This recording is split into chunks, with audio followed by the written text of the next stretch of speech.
কথা ধারাবাহিকের আজকের পর্বে আপনারা দেখতে চলেছেন যে অঙ্কিত আর জুনিকে কাছাকাছি দেখে কথা তো খুব খুশি হয়। এরপর অঙ্কিত চলে গেলে জুনি কথার কাছে গেলে কথা বলে, আমি শুনতে চাইনি রে, কিন্তু শোনা হয়ে গেছে। তবে তোদের সম্পর্কটা এভাবে হওয়াতে আমি আর পাচক মশাই সত্যি খুব খুশি হয়েছি। এদিকে এই সমস্ত কিছু চিত্রা তো লক্ষ্য করে। সে বলে, এই কথা আর অগ্নির জন্য আমার একটা প্ল্যানও সাকসেসফুল হচ্ছে না। তবে আমি এই জুনিকে তো আমার ছেলের ঘাড়ে চেপে থাকতে দেবো না। যে করেই হোক ওকে এই বাড়ি থেকে আমি বের করবই। এদিকে অগ্নি ছোটকার সাথে মিলে প্ল্যান করতে থাকে যে কথাকে কিভাবে রাজি করাবে, কারণ এইচওএফ এর না ছাড়া তো কোনো বিজনেসে কথা রাজি হবে না। আর এগুলোই নিয়ে অগ্নি ভাবতে থাকে। তখন ছোটকা বলে, হ্যাঁ তোর আইডিয়াটা খুব সুন্দর, কিন্তু বাবা তো এগুলো পছন্দ করে না, কিভাবে হবে বলতো। অগ্নি তখন বলে, সবসময় বাড়ির মেয়ে বউদের এভাবে ঘরের মধ্যে বন্দি রাখা উচিত নয়। আর তাছাড়া সবাই লুকিয়ে করবে কেন, সবার তো একটা জীবন রয়েছে, যে যা নিজের মতো বাঁচতে চায়। আর এইচওএফ এর এই প্রথাটা একজনই ভাঙতে পারে, সেটা হচ্ছে কথাকে আমি ইন্ডিপেন্ডেন্ট করে তুলবো, ও নিজের বিজনেস দাঁড় করাবে আর নিজের পায়েও দাঁড়াবে। অপরদিকে প্র্যাটি তো খুব খুশি হয়ে থাকে যে সে ঋতুকে ভালোভাবে বলতে পারেনি আর ঋতুপর্ণাও কোনো কিছু শোনেননি।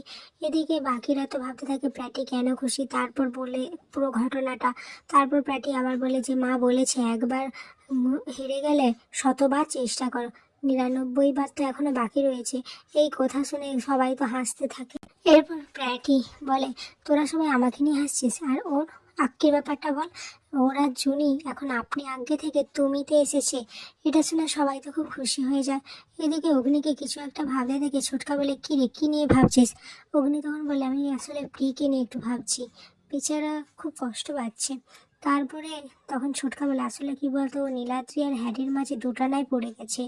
আসলে আর কি বলতো, বাচ্চা তো তাই ও বুঝতে পারছে না যে কি করা উচিত।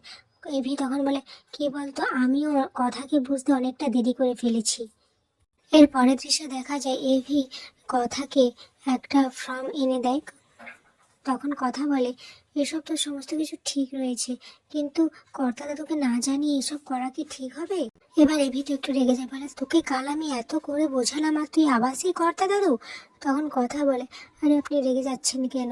আমি জানি আপনি ভালো বলছেন, কিন্তু কর্তা দাদু তো এসব কিছু পছন্দ করেন না, তাই ওনাকে না জানিয়ে কথাকে সম্পূর্ণ করতে না দিয়ে অগ্নি বলে, তুই আমাকে কাল কথা দিয়েছিলি যে তুই আমার সমস্ত কথা শুনবি, আর তাছাড়া আমি তো তোকে পারমিশন দিয়েছি।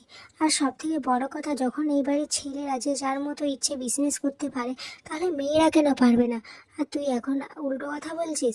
এরপর অগ্নি রেগে মেগে তো ঘর থেকে বেরিয়ে যায়। এদিকে কথা তো দোটানায় পড়ে যায় আর ভাবতে থাকে, আমি যদি পাচক মশাইয়ের কথা না শুনি তাহলে উনি খুব কষ্ট পাবেন, উনি আমার জন্য অনেক কিছু করেছেন। আর এদিকে আমি যদি পাচক মশাইয়ের কথা রাখতে চাই তাহলে কর্তা দাদু কষ্ট পাবেন। আমি যে কি করব আমি খুঁজে পাচ্ছি না। আগামী পর্বে দেখা যায় কথা ফর্মটা নিয়ে অগ্নির কাছে যায়, আর ওখানে যে কথার পায়ে আঘাত লাগে, ঠিক তখনই অগ্নি কথার তৈরি অ্যান্টিসেপটিকটা কথার পায়ে লাগিয়ে দেয়। এরপর কথা অগ্নিকে বলে, আপনি যা বলবেন আমি তাই করব।